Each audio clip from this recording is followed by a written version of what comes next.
Hi friends, ఈరోజు మనం chicken leg piece fry ఎలా చేసుకోవాలో చూద్దాం. ముందుగా 2 లెగ్ పీస్ తీసుకోవాలి. ఇందులో చికెన్ మసాలా, కారం, గరం మసాలా వేసి బాగా పట్టించాలి. ఇప్పుడు ఇందులోకి 2 టేబుల్ స్పూన్ ఆయిల్ వేసుకోవాలి.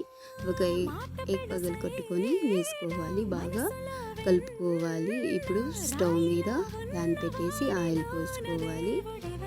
తర్వాత చికెన్ లెగ్ పీస్ని కార్న్ఫ్లవర్తో బాగా కలుపుకోవాలి.